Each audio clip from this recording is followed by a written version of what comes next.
World wide हमारा MST blockchain use कर सकता है। हर किसी को ट्रस्ट, ट्रांसपेरेंसी, ओनरशिप देने का विजन हमारे मास्टर स्ट्रोक टेक्नोसॉफ्ट प्राइवेट लिमिटेड का है। क्यों जरूरत पड़ी ट्रस्ट, ट्रांसपेरेंसी और ओनरशिप की? क्योंकि देखिए, प्रॉब्लम ये एक छोटा सा वर्ड है, बट आज एक प्रॉब्लम की वजह से पूरी फैमिली डिस्टर्ब हो जाती है। और आज हम जो सेंट्रलाइज दुनिया में है वो कहीं ना कहीं ओपेक है, पारदर्शी है, सेंट्रलाइज है, और कुछ लिमिटेड लोगों के पास लिमिटेड इंपॉर्टेंट चीजों का कंट्रोल है। और मैं हमेशा बोलता हूँ, जब भगवान ने, आप जिस भगवान को मानते हो, अल्लाह को मानते हो, जिसको भी मानते हो, उन्होंने हमें 100% जीने का कंट्रोल दिया है, कोई मैनिपुलेशन नहीं है। तो क्यों ना हम, हमारा जो डिजिटल ओनरशिप है, हमारे एसेट्स है, हमारा डाटा है, हमारी प्राइवेसी है, उसको 100% अपनाएं। और वो सिर्फ और सिर्फ ब्लॉकचेन टेक्नोलॉजी दे सकती है, जिसमें एमएसटी ब्लॉकचेन सारी चीजें फेयर, सिक्योर, और सबसे इंपॉर्टेंट पॉइंट हमारे इकोसिस्टम में जो अभी चल रही है लिमिटेड अपॉर्चुनिटी, जितने नए लोग आए हैं उनके लिए, वो है वैलिडेटर ड्रिवन इकोसिस्टम। इस पर आप पार्टिसिपेट कर कर आने वाले पीढ़ियों तक अर्निंग कर सकते हैं।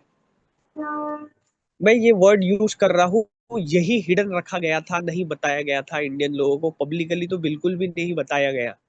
ये वैलिडेटर नोड और वैलिडेटर ड्रिवन इकोसिस्टम जब ब्लॉकचेन बनाया गया तो बहुत सीक्रेटली बनाया गया, बहुत कम लोगों को बताया गया, और उनके पास में आज इतना बड़ा फाइनेंशियल एसेट है कि मुझे नहीं लगता उनकी पीढ़ियों को कमाने की जरूरत है। और आज मास्टर स्ट्रोक टेक्नोसॉफ्ट प्राइवेट लिमिटेड ने ओपनली गवर्नमेंट के इंटीग्रेशन के साथ में जूम मीटिंग कर कर, फिजिकल मीटिंग कर कर, एक कॉमन पर्सन तक ये अपॉर्चुनिटी पहुंचा रहे हैं। इसमें कोई भी पार्टिसिपेट कर सकता है, एक कॉमन पर्सन भी पार्टिसिपेट कर सकता है। ये सबसे बड़ी यूनिक चीज है। और जो समझ जाएंगे वो हमेशा हमेशा के लिए कुछ ना कुछ अर्निंग करेंगे। जो समझ कर भी नहीं समझेंगे वो हमेशा पछताते रहेंगे कि काश मैं 2009 में बिटकॉइन समझ जाता या ब्लॉकचेन समझ जाता। ये आने वाले समय में ये सारी चीजें होने वाली है, क्योंकि ये जो इकोसिस्टम में पार्ट होता है ये बहुत लिमिटेड होता है। लेयर वन ब्लॉकचेन क्या है? अब ब्लॉकचेन चार प्रकार के होते हैं, जिसमें एक पब्लिक ब्लॉकचेन होता है, जिसमें एमएसटी लेयर वन ब्लॉकचेन ये पब्लिक ब्लॉकचेन है। फिर प्राइवेट ब्लॉकचेन होता है जो प्राइवेट कंपनीज खुद के लिए बनाती है। और एक परमिशन ब्लॉकचेन होता है जहां परमिशन देकर आप वो सारी चीजें ट्रेस कर सकते हो, और एक परमिशन लेस है। तो हमारा ब्लॉकचेन क्या है? सबसे पहले पब्लिक है और परमिशन लेस है।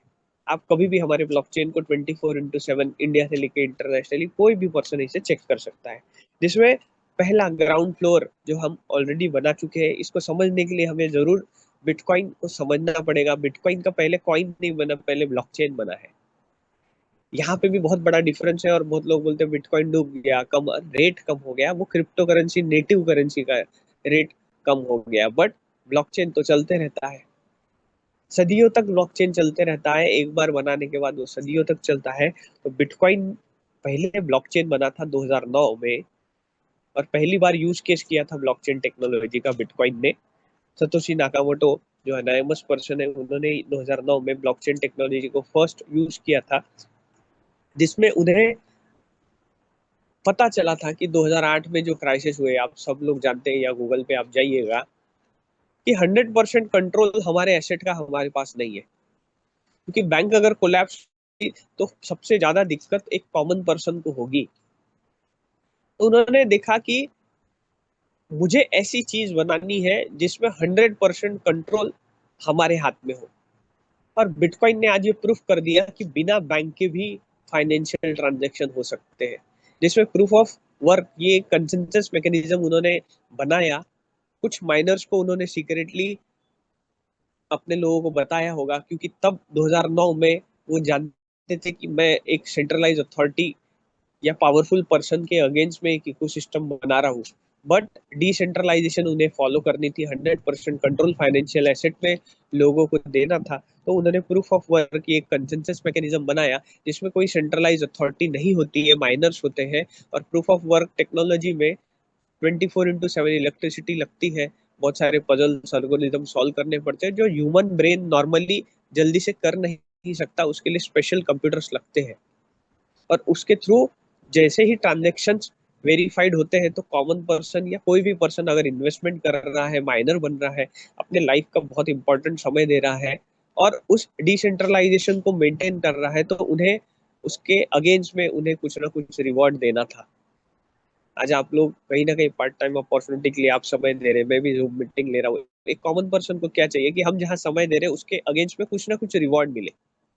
तो रिवॉर्ड में भी डिसेंट्रलाइजेशन फॉलो करना था, इसीलिए लेयर वन ब्लॉकचेन में एक नेटिव कॉइन बनाया जाता है।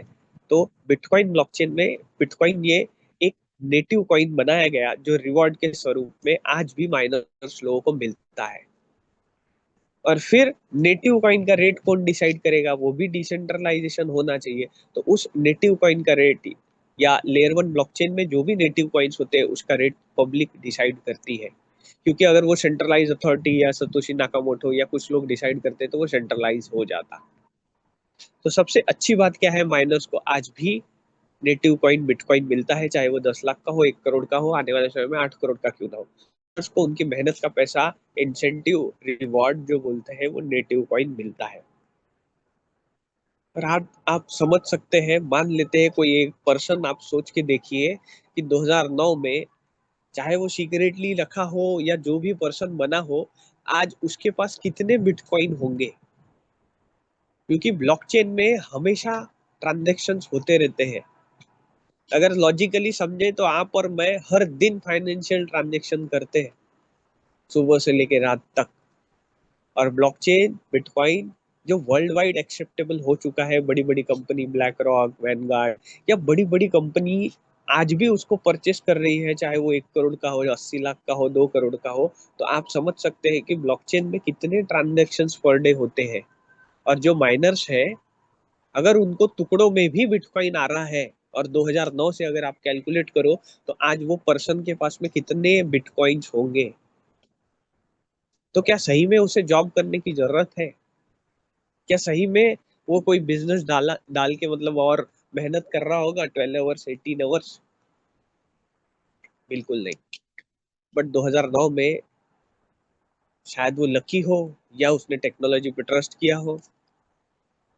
तो ये एक जो हिडन चीज है ना, ये हमको नहीं बताई गई, ना समझाई गई, और आज समझ भी रहा है। इवन मैं भी आपको बता रहा हूँ, मैं भी समझ रहा हूँ, तो मैं चाहकर भी माइनर नहीं बन सकता उसमें, क्योंकि आज कंपटीशन लेवल इतना बढ़ गया है। क्योंकि जैसे जैसे ब्लॉक ऐड होते हैं उसमें जो डिफिकल्टी लेवल है वो बढ़ते जाता है टेक्निकली। और 24/7 आज इंडिया में हम लोग है, इंडिया में तो हम माइनिंग कर नहीं सकते, क्योंकि जो वेदर है वो बहुत कूल चाहिए, वहां पे 24/7 वो चलते रहता है। फिर उसके बाद में इथेरियम आया, इथेरियम ने प्रूफ ऑफ स्टेक अथॉरिटी लाई। 32 इथेरियम स्टेक कर कर आज भी आप नोड वैलिडेटर बन सकते हैं। बट एक इथेरियम अगर 2 लाख 3 लाख का पकड़ो तो 1 करोड़ रुपए का एसेट लगेगा। टेक्निकल नॉलेज रहेगी, उसमें स्लैशिंग होती है, अगर आपके थ्रू प्रॉपर इंटरनेट नहीं रहा और आप नहीं कर पाए तो स्लैशिंग बोले तो इथेरियम जो है फिर वो कटेंगे। तो एक कॉमन पर्सन के तो हाथ से गया। तो फिर हमने क्या किया, क्यों हमारा इकोसिस्टम अलग है? ठीक है, हमने अपॉर्चुनिटी लाई, तो टेक्निकल तरीके से क्या किया? अब ब्लॉकचेन तो किसी को पता ही नहीं है, बट थोड़ी देर पहले मैंने कहा इंडिया का कोई भी पर्सन इसमें आ सकता है, चाहे वो किसान हो, चाहे जिसे ब्लॉकचेन का भी नहीं पता हो, कुछ भी नहीं पता हो। तो फिर एक कंसेंसस मैकेनिज्म हमारे इकोसिस्टम में, हमारे ब्लॉकचेन एक्सपर्ट्स ओनर ने देखा कि कैसे हम इंडिया के कॉमन पर्सन तक पहुंच पाए और इंडिया में एक कॉमन पर्सन भी नोड वैलिडेटर बन पाए। तभी तो ये डिसेंट्रलाइज होगा। तो स्टेक अथॉरिटी ये एक कंसेंसस मैकेनिज्म है जिसमें आपके ऑटोमेटिक 50% कॉइन स्टेक रहते हैं और आपके बिहाफ पे वो ट्रांजेक्शन्स होते रहते हैं। बहुत सिंपल तरीके से ये कंसेंसस मैकेनिज्म है वो लाया गया। तो जितने भी आप नोड वैलिडेटर बनेंगे, आपको कंसेंसस मैकेनिज्म, हॉल्विंग, फिर करोड़ों रुपए की एसेट आपको लगाना है, स्लैशिंग, ये सारी कुछ भी चीजें नहीं रहेगी। सिर्फ आपको समझने के बाद में एक बार पार्टनरशिप कर लेनी है समय रहते हुए, क्योंकि ये लिमिटेड है। और ऑलरेडी हम 1 साल हो चुका है हमको। There are more than 67,000 plus node validators in India. आज मैं जूम मीटिंग कर रहा हूँ, कोई फिजिकल मीटिंग कर रहा है, और ये लिमिटेड है। तो जैसे पता चला, थोड़ा समझ के डिसीजन लेना इंपॉर्टेंट है। लेट कर दिया तो शायद ये अपने हाथ से निकल भी जाएगा।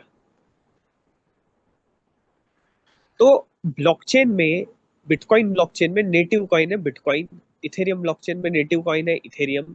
सेम हमारे भारत के पहले लेयर वन ब्लॉकचेन में, एमएसटी लेयर वन ब्लॉकचेन में एमएसटीसी, ये जो नेटिव कॉइन है ये नोड वैलिडेटर को मिलता है।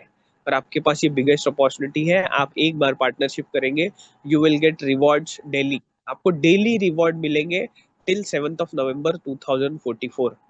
तो 19 साल के लिए आप भारत के पहले लेयर वन ब्लॉकचेन के नेटिव कॉइन अर्जित कर सकते हैं, बस एक बार पार्टनरशिप कर कर, एक बार डिसीजन लेकर, अगर समझता है तो। और ये आज नहीं तो कल, कुछ महीनों के अंदर ये एंड, क्योंकि ये लिमिटेड है। अब ब्लॉकचेन में क्या क्या होता है, लेयर वन ब्लॉकचेन में फंक्शंस क्या होते हैं? सबसे पहले जितने भी लेयर वन ब्लॉकचेन में ट्रांजैक्शंस होते हैं, डाटा जो स्टोर किया जाता है वो ऑन चेन होता है, मतलब हर कोई देख सके। Consensus mechanism proof of work के बाद प्रूफ ऑफ स्टेक आया, उसके बाद में सबसे पावरफुल हाइब्रिड टेक्निकल, बहुत इजी एक कॉमन पर्सन के लिए प्रूफ ऑफ स्टेक अथॉरिटी लाया गया। नेटवर्क सिक्योरिटी क्रिप्टोग्राफी के थ्रू होती है। स्मार्ट कॉन्ट्रैक्ट आने वाले समय को कोई स्टैम्प पेपर वकील की जरूरत नहीं है, आप आपके ब्लॉकचेन एक्सपर्ट के पास जाएंगे, एमओयू बनाएंगे, रेंट एग्रीमेंट बनाएंगे, 2 या 5 मिनट में आपका सारा सॉलिडिटी रस्ट एक टेक्निकल लैंग्वेज है, उसमें ये सारी चीजें हो जाएगी। आने वाले समय में कोई सेंट्रलाइज एप्लीकेशन आप मोबाइल में डाउनलोड नहीं करोगे, क्योंकि सेंट्रलाइज एप्लीकेशन में आपका डाटा एक्सेस होता है, स्टोर किया जाता है, हैक भी हो सकता है। आने वाले समय में ब्लॉकचेन इंटीग्रेशन के थ्रू डिसेंट्रलाइज एप्लीकेशन ही रहेंगे, जिसमें आपके एक्सेस के बिना कोई भी चीज नहीं हो पाएगी। नेटिव टोकन मैनेजमेंट में बहुत सारी चीजें रहती है, हॉल्विंग होता है, कंसेंसस मैकेनिज्म, टीपीएस होता है, ट्रांजैक्शन पर सेकंड, स्केलेबिलिटी होती है। महंगाई के साथ में हमारा इकोसिस्टम कैसे डेवलप कर रहा है, कंपनी कैसे पार्टनरशिप कर रही है, प्रमोशंस हो रहे हैं क्या, मार्केटिंग हो रही है क्या, पार्टनरशिप हो रही है क्या, स्ट्रेटेजिक पार्टनरशिप हो रही है क्या, ऑडिटोरियम्स हो रहे हैं क्या, बहुत ऐसी सारी चीजें हैं जो ऑलरेडी एमएसटी इकोसिस्टम कर रहा है, जो आगे मैं आपको बताऊंगा। स्केलेबिलिटी सॉल्यूशंस ऑलरेडी बता चुका हूँ, जिसमें बहुत सारी चीजें आएगी। और अब पावर जब डिस्ट्रीब्यूटेड रहेगा, तभी तो कहीं ना कहीं ट्रांसपेरेंसी भी रहेगी और डिसेंट्रलाइजेशन फॉलो होगा। और हम लोग अभी वेब 3 में एंटर कर रहे हैं। वेब 3 एक सबसे बड़ा इकोसिस्टम है, जितने भी यहाँ जनजेड अगर आए हैं उनके लिए वेब 3, आप जरूर चैट जीपीटी में जाइए और what is the future of web 3 आप जरूर देखिए, और उसमें already MST blockchain ecosystem work कर रहा है। तो आने वाले समय में, जैसे फॉर एग्जांपल मैंने डिप्लोमा किया था, इंजीनियरिंग की थी, तो तब एक ऐसा समय था कि इंजीनियर बन रहा है लड़का करके, आजू बाजू बहुत ये लगता था, अरे इनका लड़का इंजीनियर बन रहा है। बट आज हर 2 घर के बाद में मुझे लगता है एक इंजीनियर है। तो हर एक चीज का ना एरा होता है, हर एक चीज का समय होता है, और उस समय पर आकर हमें कहीं ना कहीं डिसीजन, हमें कहीं ना कहीं हमारा जो एकेडमिक एजुकेशन है या फ्यूचर को देखकर सारी चीजों का डिसीजन लेना पड़ता है, जिसमें जरूर वेब 3 पर ध्यान दीजिए। चाहे यहाँ जनरेट हो या ना हो, कोई ना कोई पर्सन तो अपने फैमिली के लिए कहीं ना कहीं सुनने आए ही होंगे जूम मीटिंग। जरूर आप वेब 3 के बारे में बताइए, और उसमें ऑलरेडी एमएसटी इकोसिस्टम बहुत बड़े लेवल पे काम कर रहा है, और आने वाले समय में बहुत बड़े बड़े बेहतरीन तरीके से एमएसटी इकोसिस्टम वेब 3 से रिलेटेड इकोसिस्टम्स लाने वाले, प्रोटोकॉल्स लाने वाले हैं। और इसी वजह से बैकबोन ऑफ डिसेंट्रलाइजेशन इसे बोला जाता है। अब यूज केस क्या होंगे? सबसे पहले डिजिटल करेंसीज एंड टोकन्स। देखिए आज कुछ साल पहले अगर हम बोलेंगे तो हमारे पास फिजिकल टोकन आते थे, जैसे बिग बाजार वगैरह था। जब मैं नॉर्मल, अगर मैं कुछ साल पहले की बात करूँ, तो हमको ना कूपन मिलते थे। आज भी कई होटल्स में कूपन मिलते हैं, अगर आप जाएंगे तो 20 रुपए 30, मतलब ऐसा 200 रुपए का एक डिस्काउंट वगैरह मिलता है, वो फिजिकल मिलता है। बट आज क्या फिजिकल मिलते हैं क्या? नहीं मिलते हैं। आज फोन पे, गूगल पे, पहले तो हमको पैसे दिया करते थे, अभी तो वो डिजिटल कूपन देते हैं। अब वो डिजिटल कूपन से आप उसका डिस्काउंट ले सकते हैं। तो आप मानो मत मानो, आने वाले समय में हम लोग ये फिएट करेंसीज को रिप्लेस कर कर different types of digital currencies use करने वाले। बट उसमें भी सबसे ज्यादा लेयर वन ब्लॉकचेन के नेटिव कॉइन्स यूज होंगे, जिसमें वॉलमार्ट जरूर आप ध्यान में दीजिए। वॉलमार्ट जो एक सबसे बड़ा रिटेल सेक्टर है, वो ब्लॉकचेन भी यूज कर रहा है, और उन्होंने फिएट करेंसीज की जगह 3 digital currencies, crypto currencies, layer one blockchain के नेटिव कॉइन को यूज किया है, and that is bitcoin, Ethereum and ripple. तो धीरे धीरे करके ऑलरेडी ये सारी चीजें आ चुकी है, धीरे धीरे करके इंडिया में भी आएगी, जिसमें भारत के पहले लेयर 1 ब्लॉकचेन का नेटिव कॉइन आप आने वाले समय में यूज केसेस में देखेंगे। ऑलरेडी हमारा P2P तो स्टार्ट हो चुका है, बट धीरे धीरे कर कर आप देखेंगे कि एक कॉमन पर्सन भी हमारे MST लेयर 1 ब्लॉकचेन के नेटिव कॉइन के द्वारा ट्रांजेक्शन्स होंगे, प्रोडक्ट्स, गुड्स, सर्विसेज हम लोग लेंगे, जैसे आज वॉलमार्ट ले रहा है। Smart contract and decentralize applications, जो ऑलरेडी मैं बता चुका हूँ। Decentralize finance, one of the most powerful ecosystem in financial sector. आज सिविल, फिर पैसे नहीं जमे तो टेंशन आ जाता है, फिर हम लोग कहीं ना कहीं से अरेंजमेंट करते हैं, फिर एक भी अगर मान लेते इंस्टॉलमेंट ब्रेक हो गया तो ये लोग हमको बहुत मतलब जुर्म की नजर से देखते हैं कि हमने बाबरे बहुत बड़ी गलती कर ली। तो ये क्या है, ये सेंट्रलाइज दुनिया में बहुत सारी दिक्कतें हैं, और ये डिसेंट्रलाइज फाइनेंस ये सब आने वाले समय में सेंट्रलाइज फाइनेंस को शट डाउन कर देगा। क्यों? क्योंकि जब आपको डिसेंट्रलाइज फाइनेंस पता है, आपके पास में प्रॉपर डिसेंट्रलाइज तरीके से इंपॉर्टेंट नेटिव कॉइन टोकन्स है, आप with in 1 minute blockchain technology के थ्रू DeFi में जाके लेंडिंग बोरिंग कर सकते हैं। और उसका और एक इम्पोर्टेंस रहेगा, अगर आपके पास प्रॉपर नेटिव कॉइन है और उसका ग्रोथ हो रहा है, तो ऑब्वियसली आप जो पैसे अगर मान लेते हैं कि आपने सेविंग करके रखे, बट वही अगर क्रिप्टो करेंसीज में अगर आपने रखे और वो स्टेबल कॉइन के थ्रू कन्वर्ट भी करके रख लिए, तो आपका प्रॉफिट होगा, और आप 24/7 जब भी आपको जरूरत है, आपको किसी के पास जाने की जरूरत नहीं, सेंट्रलाइज अथॉरिटी की जरूरत नहीं, किसको मस्का मारने की जरूरत नहीं, कोई सेटिंग की जरूरत नहीं, कोई सिविल की जरूरत नहीं, आप with in 1 minute lending boring कर सकते हैं। और ये कॉमन पर्सन तक जब ये हिट हो जाएगा, तो मुझे बताइए, आप और मैं ऐसा एसेट हमेशा रखेंगे, जैसे आज हम लोग सेविंग रखते हैं, वैसे आने वाले समय में हम लोग DeFi को सबसे ज्यादा महत्व देने वाले हैं। Supply chain management, already Walmart है सबसे बड़ा एग्जाम्पल। टोकनाइजेशन ऑफ एसेट, आने वाले समय में हम लोग, हमारे पास में एसेट रहेगा हमारे ब्लॉकचेन में, हम दुबई और बाहर देश की लैंड्स पे भी इन्वेस्टमेंट कर सकते हैं। उसको बोलते हैं फ्रैक्शनल इन्वेस्टमेंट, जो कि मैं आगे आपको बताऊंगा, उस पर भी और बहुत सारी चीजें लैंड वगैरह आने वाली है। Governance and DAO, DAO decentralize autonomous organization, ये एक ऐसा इकोसिस्टम है जिसमें आप 200 MSTC नेटिव कॉइन हमारे इकोसिस्टम में देकर वोटिंग कर सकते हैं। आज वोटिंग सबसे बड़ा पावर है एक इंडिविजुअल का, तो ब्लॉकचेन टेक्नोलॉजी में हमारे इकोसिस्टम में डाओ सबसे इंपॉर्टेंट रोल प्ले करता है। इकोसिस्टम में जो भी अपग्रेड आएंगे, आपको पसंद है नहीं पसंद है, आप वोट कर सकते हैं, और वोटिंग के द्वारा वो इकोसिस्टम में सारी चीजें लाई जाएगी। तो सेंट्रलाइज अथॉरिटी में जो पावरफुल पर्सन या ओनर्स होते हैं, उनके पास में एक पावर होता है कि वो कोई भी डिसीजन ले सकते हैं, बट कभी कभी एक डिसीजन पूरे इंफ्रास्ट्रक्चर को, पूरे इकोसिस्टम को डिस्ट्रॉय कर देता है। बट ब्लॉकचेन टेक्नोलॉजी में MST इकोसिस्टम में डाओ ऑलरेडी पहले से है।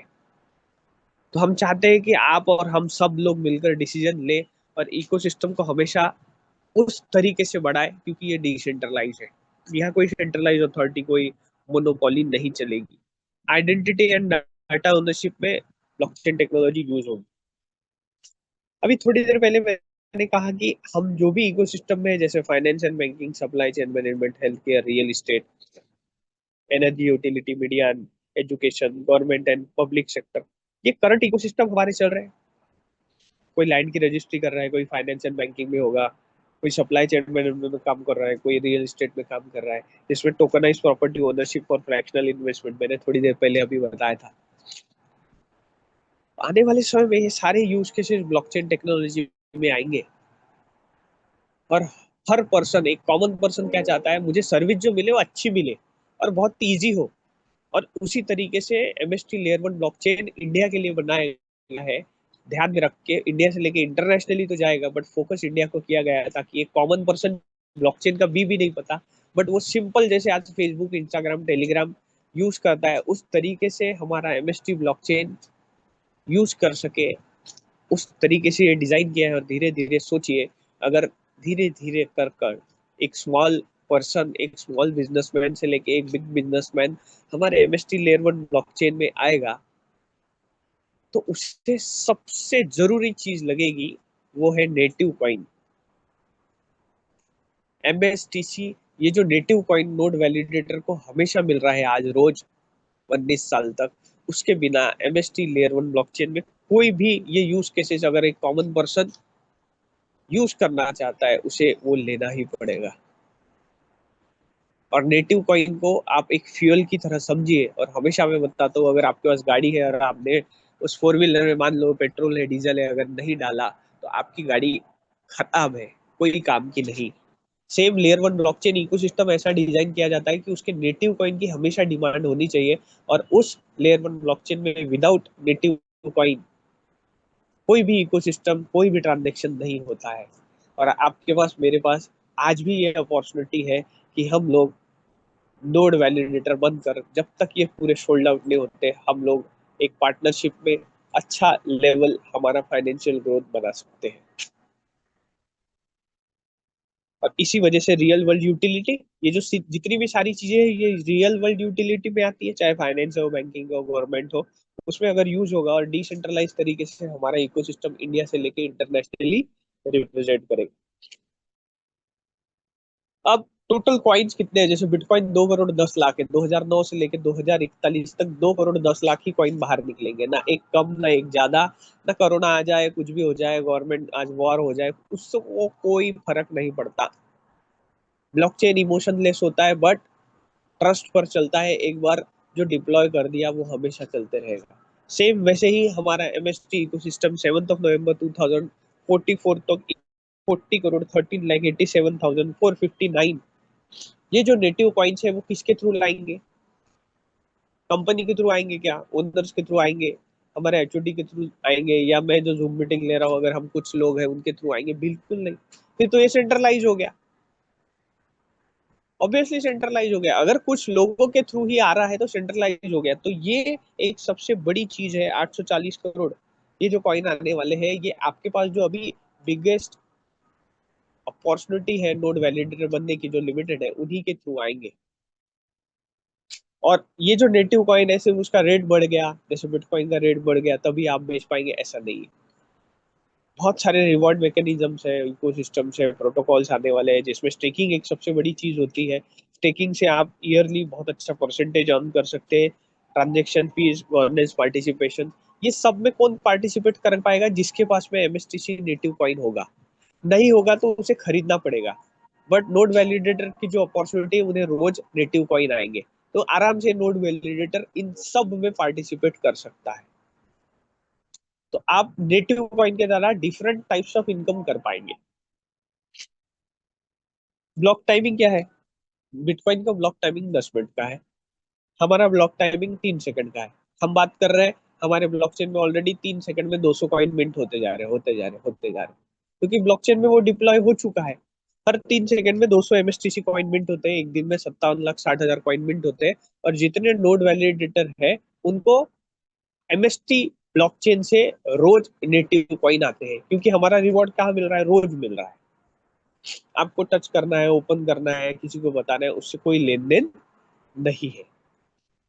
आपने एक बार पार्टनरशिप कर ली, आपको by hook by crook decentralize तरीके से MST ब्लॉकचेन से 7 नवंबर 2044 तक MSTC नेटिव कॉइन मिलते रहेंगे। हॉल्विंग एक सबसे बड़ा रोल प्ले करता है। हॉल्विंग क्या करता है? 50% सप्लाई रिड्यूस कर देता है। बिटकॉइन की हॉल्विंग हर 4 साल में होती है, जरूर आप नए लोग ट्रेस करिए, क्रॉस चेक करिए। हॉल्विंग के पहले रेट अलग होता है, बट हॉल्विंग के बाद में रेट बहुत बढ़ जाता है। अब ये हॉल्विंग होता है क्या है? 50% सप्लाई रिड्यूस कर देता है। हमारे MST ब्लॉकचेन में अभी हम हॉल्विंग ईयर में आ चुके हैं। हमारी फर्स्ट हॉल्विंग होने जा रही है, जहां 3 सेकंड में 200 MSTC कॉइन मिंट हो रहे। फर्स्ट हॉल्विंग के बाद यही 3 सेकंड में सिर्फ और सिर्फ 100 MSTC कॉइन मिंट होंगे। और ऐसे करते करते 20 साल में MST ब्लॉकचेन 10 हॉल्विंग करेगा। आज एक साल में मोर देन 67,000 लोग नोड वैलिडेटर है इंडिया में। MST इकोसिस्टम ऑडिटोरियम्स कर रहे हैं कॉलेज में, हम जो मीटिंग कर रहे हैं डेली सुबह 8 बजे, रात में 9 बजे फिजिकल मीटिंग्स कर रहे हैं। हमारे ग्लोबल हेड्स मीटिंग कर रहे हैं, HOD सर अलग अलग जगह मीटिंग कर रहे हैं, हमारे ओनर्स अलग अलग जगह स्ट्रेटेजिक पार्टनरशिप कर रहे हैं, हमारे CEO अलग अलग तरीके से टेक्निकल तरीके से पॉडकास्ट बना रहे हैं। ये क्या कर रहे हैं? ये हम लोग ना डिमांड क्रिएट कर रहे हैं। डिमांड क्रिएट करने से धीरे धीरे लोगों को समझेगा, क्योंकि ब्लॉकचेन हर किसी को आज समझता नहीं है, बट धीरे धीरे कर कर डिमांड क्रिएट हो रही है। हर 2 साल में सप्लाई जो है वो 50% रिड्यूस कर देगी। और सिंपल लॉजिक है, हर जगह डिमांड और सप्लाई काम करता है। आप देखिए गणपति में, दुर्गा पूजा में, आप देखिए एक सिंपल वेजिटेबल्स के रेट बहुत डबल हो जाते हैं। क्यों? क्योंकि डिमांड ज्यादा होती है और सप्लाई कम होता है। तो टेक्निकल तरीके से हॉल्विंग एक इतना छोटा सा पार्ट है, बट ये इतना बड़ा रोल प्ले करता है कि 50% सप्लाई सीधा रिड्यूस होने से उसके नेटिव कॉइन का ग्रोथ बहुत बड़े लेवल पे होता है और स्कैर्सिटी कमतरता पैदा करता है। तो बहुत बेहतरीन तरीके से इकोसिस्टम को डिजाइन किया गया। अब आपके पास, मेरे पास क्या अपॉर्चुनिटी है और क्यों ये लिमिटेड है? मैं हर बार कर रहा हूँ, कह रहा हूँ कि लिमिटेड है, लिमिटेड है, लिमिटेड है। और हर चीज लिमिटेड रहेगी तो ही उसका वैल्यू रहेगा। जैसे गोल्ड आज लिमिटेड है, इस वजह से आज उसकी वैल्यू है। सिल्वर लिमिटेड है, उसकी वैल्यू है। कुछ चीजें लिमिटेड होती है, उस वजह से उसकी वैल्यू होती है। तो एमएसटी लेयर 1 ब्लॉकचेन में पूरा जो ब्लॉकचेन रन करेगा वो 21 नोड्स पे रन करेगा। और पहले 3 nodes stability, protocol upgrade, core governance और इकोसिस्टम डेवलपमेंट के लिए रखे हुए हैं, जिसमें पहले 3 नोड कंपनी ने स्टेकिंग के लिए रखे हुए हैं। और बचे हुए जो 18 नोड्स है वो पब्लिक के लिए है। तो सिर्फ और सिर्फ 18 नोड्स ही पब्लिक के लिए है। और हमने एक नोड को 70,000 यूनिट्स में डिवाइड किया, ताकि एक कॉमन पर्सन तक अगर एमएसटी लेयर 1 ब्लॉकचेन जाएगा तो उसके पास 50,000, लाख, 2 लाख रुपए तो नहीं होंगे। तो एक कॉमन पर्सन तक ये आज भी अपॉर्चुनिटी दारी है, तो वो आराम से 2-5 फ्रैक्शन ले सकता है। इतना कम रेट आज है। तो हमने एक नोड को 70,000 यूनिट में डिवाइड किया, ताकि एक कॉमन पर्सन तक इकोसिस्टम जा पाए। और एक कॉमन पर्सन भी हमारे भारत के पहले लेयर 1 ब्लॉकचेन में नोड वैलिडेटर बन पाए। जो 17 साल से हम आज तक किसी में नोड वैलिडेटर ना बन पाए, ना समझा पाए, और समझ रहा है तो भी नहीं बन पा रहे, क्योंकि फाइनेंशियल ग्रोथ उतना है ही नहीं कॉमन पर्सन का, जिसमें मैं भी आता हूँ। तो टोटल सिर्फ और सिर्फ 12,60,000 फ्रैक्शन है 135 करोड़ लोगों के लिए। तो जितने लोग नए आए हैं, आप खुद कैलकुलेट कर सकते हैं कि 135 करोड़ लोगों में 12,60,000 ही फ्रैक्शन है। और यही वो लोग रहेंगे जो लोग फ्रैक्शंस लेंगे, उन्हीं को 7 नवंबर 2044 तक नेटिव कॉइन आएंगे। और आने वाले समय में जब तक ब्लॉकचेन रहेगा तो उन्हें जो ट्रांजेक्शन फीस, गैस फीस होती है, उसका कुछ ना कुछ अंश हमेशा हमेशा मिलता है। ये दो जो बिगेस्ट अपॉर्चुनिटी है आज, जो bitcoin, Ethereum, Tron, Solana, BNB में जो नोड वैलिडेटर है, उन सबको मिल रही है। आज हमारे पास वो अपॉर्चुनिटी है कि भारत के पहले लेयर 1 ब्लॉकचेन में फ्रैक्शन होल्ड कर कर, मिनिमम आप एक फ्रैक्शन होल्ड कर सकते हैं। बट आज हमारे पास वो समय है कि हम, रेट कम है और ज्यादा फ्रैक्शन हम होल्ड कर सकते हैं। इतने फ्रैक्शन सोल्ड आउट हो गए, हम हमेशा के लिए एमएसटी लेयर 1 चेन में नोड वैलिडेटर बनने की अपॉर्चुनिटी खत्म हो जाएगी। फिर आने वाले समय में कोई किसी के पास 5 लाख है, 10 लाख है, फिर भी वो नोड वैलिडेटर नहीं बन पाएगा, क्योंकि ये सोल्ड आउट हो गया, दैट्स इट। और ब्लॉकचेन में एक बार जो बोल दिया, जो कैलकुलेशन हो गई, मैथमेटिकल सारी चीजें हो गई, वो हो गई। तो यहाँ पे ये गोल्डन लिमिटेड अपॉर्चुनिटी है। आप मिनिमम एक फ्रैक्शन ले सकते हैं, मैक्सिमम जितना भी लेंगे उस हिसाब से आपका जो एमएसटीसी नेटिव कॉइन है वो आते रहेगा। तो प्राइसिंग जो स्टार्ट करी थी हमने, कब स्टार्ट किया था? 7 नवंबर 2024 को आईडीओ के थ्रू इनिशियल डेक्स ऑफरिंग बोलते हैं। जैसे आईपीओ होता है, वैसे हम लोग क्रिप्टो में, ब्लॉकचेन में है तो आईडीओ बोला जाता है, इनिशियल डेक्स ऑफरिंग। जिसमें फर्स्ट जो फ्रैक्शन सोल्ड आउट हुआ था, जो प्राइस रखी थी वो 1000 प्लस 18% जीएसटी रखी थी। 18% जीएसटी इसलिए है क्योंकि ये वर्चुअल डिजिटल एसेट में आता है। आज गोल्ड, लैंड, सिल्वर ये फिजिकल एसेट है, बट आज digital currencies, blockchain, crypto currencies ये वर्चुअल डिजिटल एसेट है। तो 1000 प्लस 18% जीएसटी मीन्स 1180 रुपए में एक फ्रैक्शन मिल रहा था। और तब डेली मिंटिंग प्रोसेस के थ्रू 20 रफली near about coin per day मिलते थे, एक फ्रैक्शन पे 20। किसी ने 2 फ्रैक्शन परचेस किया तो 1118 इंटू 2 उसे वो प्राइस पे करनी थी और पर डे 40 कॉइन मिलते थे। ऐसा ही मल्टीप्लिकेशन में चलता था। और आज वही फ्रैक्शन आपको 3100 के ऊपर प्लस 18% जीएसटी का रेट है। मीन्स 3100 रुपए, उसमें 18% जीएसटी इंक्लूड है। रफ फिगर बता रहा हूँ, लाइव रेट हम लोग लास्ट में देखेंगे कितना फ्रैक्शन है। और आज आपको कॉइन जो मिल रहा है सिर्फ 9.14 कॉइन पर डे मिल रहा है। तो यहाँ पे क्या डिफरेंस हुआ, एक साल पहले 1180 रुपए में 20 कॉइन, मतलब पैसे भी कम पार्टनरशिप के लिए और कॉइन भी ज्यादा। आज पैसे डबल से ज्यादा हो चुके हैं, 3100 रुपए के रफली एक फिगर बता रहा हूँ, जिसमें 18% जीएसटी इंक्लूड है, पर वो तो डबल ही हो चुका है, डबल से ज्यादा ही है। और कॉइन, पैसे हमने ज्यादा दिए तो कॉइन भी ज्यादा मिलने चाहिए थे, बट कॉइन हमें सीधे आधे मिल रहे। तो ये सिलसिला चलते रहेगा प्राइस पर फ्रैक्शन पे 0.0018। जैसे ही एक फ्रैक्शन बाय हुआ 0.0018 रेट इंक्रीज होगा और ये सिलसिला चलते रहेगा, कॉइन डिक्रीजिंग लेवल में आएंगे। सेकेंड स्टेज में ये प्राइस 11,000 तक जाएगी एक फ्रैक्शन, कॉइन डिक्रीजिंग लेवल में आएंगे। और लास्ट स्टेज में यही फ्रैक्शन बाद में जिनको पता चला एक फ्रैक्शन 20,000 रुपए प्लस 18% जीएसटी देकर लेना पड़ेगा और कॉइन मिलेंगे सिर्फ 3.96 पर फ्रैक्शन। ये एक ह्यूज डिफरेंस है। प्राइस इंक्रीज होते रहेगा, नेटिव कॉइन कम कम मिलते रहेंगे। जिसके पास ज्यादा फ्रैक्शन होंगे उसके पास ज्यादा नेटिव कॉइन होंगे, जिसके पास ज्यादा नेटिव कॉइन होंगे उसका उतना ही फाइनेंशियल ग्रोथ ज्यादा होगा। अभी कौन सा नोड एक्टिव है? अभी 9th नोड एक्टिव है, जिस वजह से पर डे एक फ्रैक्शन पर 9.14 कॉइन एमएसटीसी नेटिव कॉइन जो मिंटिंग प्रोसेस के थ्रू डिसेंट्रलाइज तरीके से आपको मिलते रहेंगे। फिर ये 10th नोड जब एक्टिव होगा तब प्राइस बढ़ेगी और 8.23 कॉइन ही मिलेंगे। ऐसा करते करते ये 21 नोड तक फ्रैक्शन सेलिंग जाएगी, जिसमें प्राइस आपने देखा है 20,000 प्लस 18% जीएसटी रहेगी और सिर्फ 3.92 कॉइन पर फ्रैक्शन मिलेंगे। तो आज हम लोग ज्यादा फ्रैक्शन बाय कर सकते हैं अगर हमें समझ रहा है, कैपेसिटी है तो। मास्टर स्ट्रोक टेक्नोसॉफ्ट प्राइवेट लिमिटेड ना कभी किसी को फोर्स कर रही है कि आप ज्यादा फ्रैक्शन लो, इन्वेस्टमेंट करो, आपको डबल मिलेगा टिबल, ऐसा कुछ नहीं है।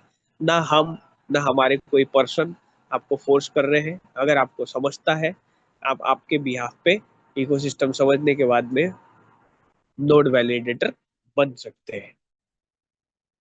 अब ये इकोसिस्टम हुआ जिसमें आपको मैंने ब्लॉकचेन समझाने की कोशिश करी, ब्लॉकचेन की इंपॉर्टेंस, नेटिव कॉइन का क्या इंपॉर्टेंस है, हम लोग डिफरेंट कैसे है, कैसे इकोसिस्टम डिजाइन किया गया है। और आप नोड वैलिडेटर बनकर डेली नेटिव कॉइन तो इकट्ठा कर ही सकते हैं। और ब्लॉकचेन धीरे धीरे हम समझेंगे, इसके प्रोटोकॉल यूज केस बहुत बड़ी चीज है। आज आईआईटी कानपुर में 3 साल का कोर्स है ब्लॉकचेन टेक्नोलॉजी का। और कई इंजीनियरिंग में ब्लॉकचेन टेक्नोलॉजी ऑलरेडी ये सब्जेक्ट भी आ चुका है। और वेब 3 इतना बड़ा फ्यूचर है जिसमें आने वाले समय में बहुत सारी जॉब्स भी है। तो नोड वैलिडेटर बनने की अपॉर्चुनिटी है। दूसरी चीज, अर्निंग एक अपॉर्चुनिटी है। ये आप इसमें भी आपकी मर्जी, अगर आपको करना है तो आप कर सकते हैं। उसमें इकोसिस्टम है, जैसे ही आप नोड वैलिडेटर बनते हैं तो आपको एक रेफरल लिंक मिलती है।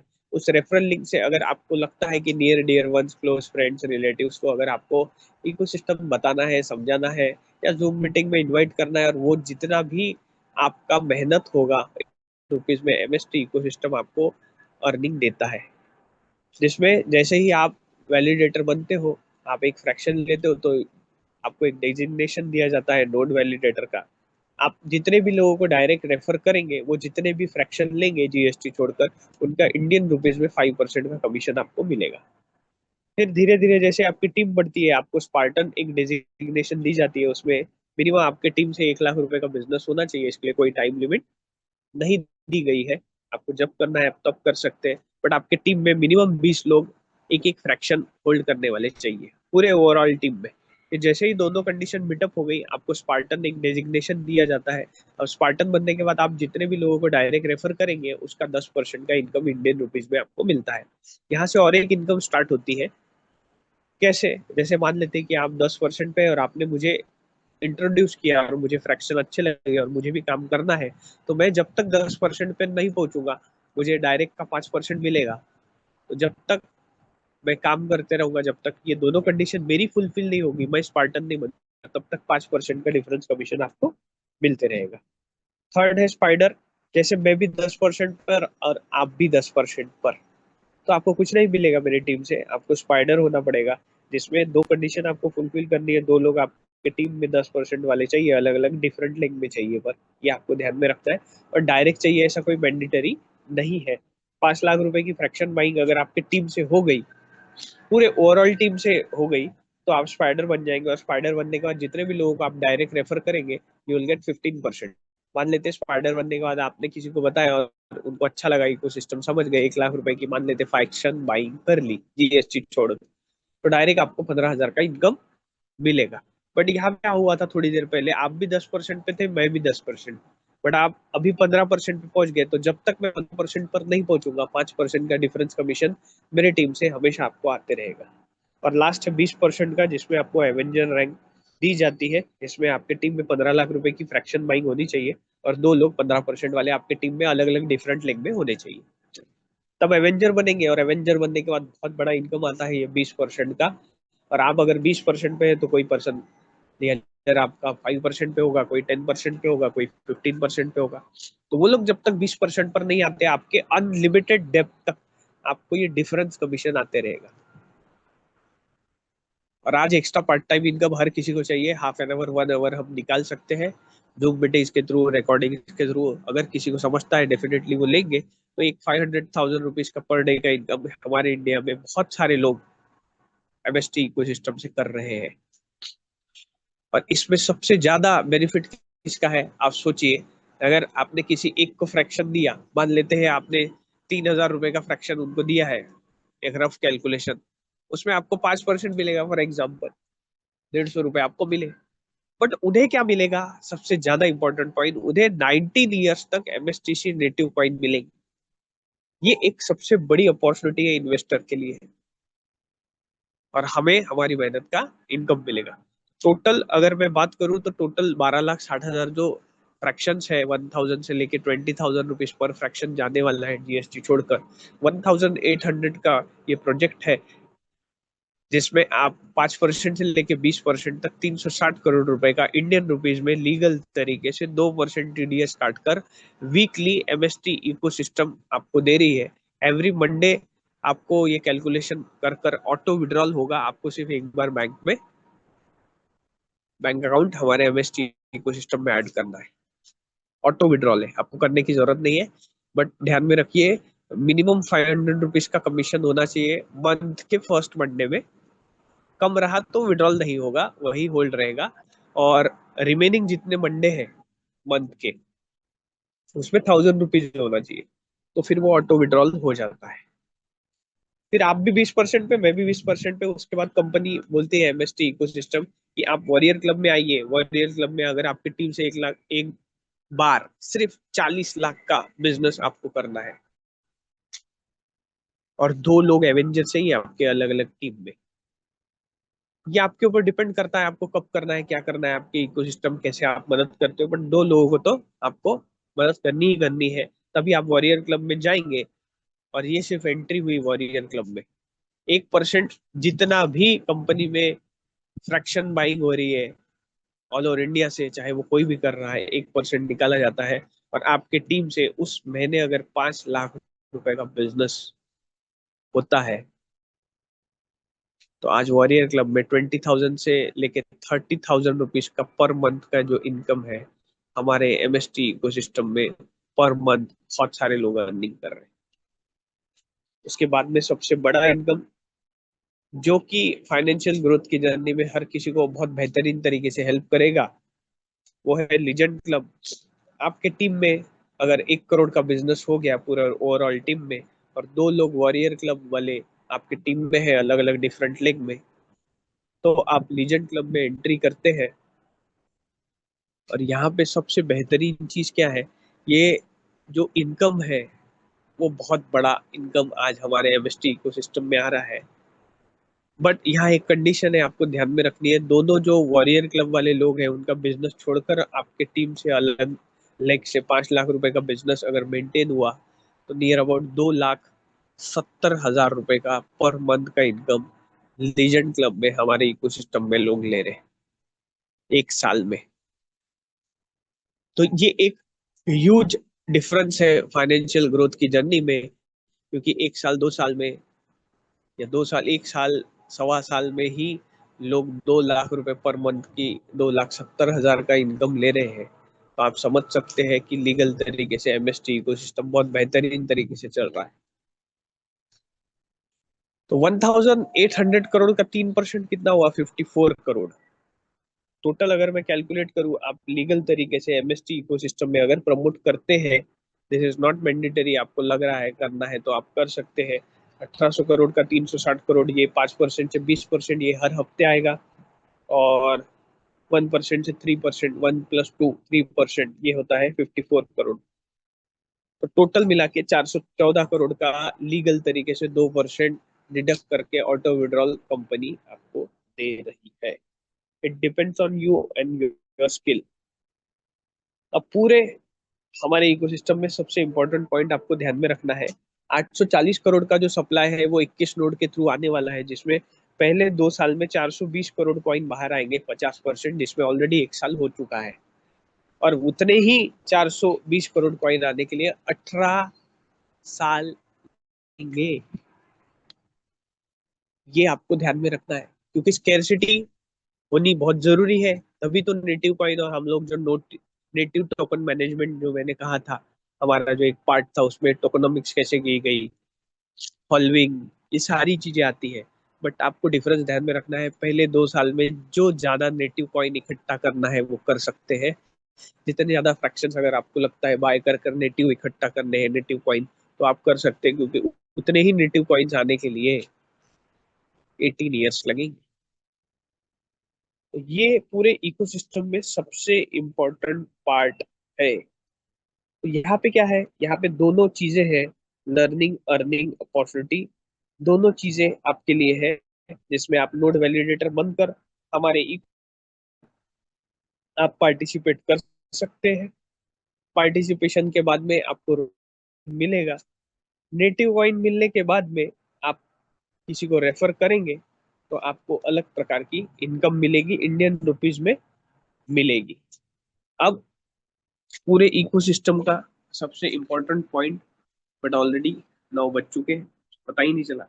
बट एक चीज मैं बताना चाहूंगा, इसको मैं नेक्स्ट मीटिंग में एक्सप्लोर जरूर करूंगा, और ये हमारे इकोसिस्टम का सबसे इम्पोर्टेंट पॉइंट है। बट उसके पहले मैं स्क्रीन शेयर कर लेता हूँ, क्योंकि आपके पास में सही में ट्रांसपेरेंसी में आज का प्राइस क्या है वो दिखाना बहुत ज़्यादा इम्पोर्टेंट है। जिसमें हम लोग गूगल पे जाएंगे, हम लोग mstblockchain.com पर जाएंगे और आज का रेट हम देखेंगे, फिर तो समय हो चुका है। अभी आज के डेट में फ्रैक्शन कितने का है ये हम लोग प्रैक्टिकली देखते हैं, फिर सेशन को एंड करते हैं। ये हमारी वेबसाइट है, जिसमें आप आपका आईडी पासवर्ड डालेंगे, हम देखेंगे कि अभी का लाइव रेट क्या चालू है, ताकि नए लोगों को समझ में आए कि आज का रेट क्या है और आज आपके पास में कितनी बड़ी अपॉर्चुनिटी है।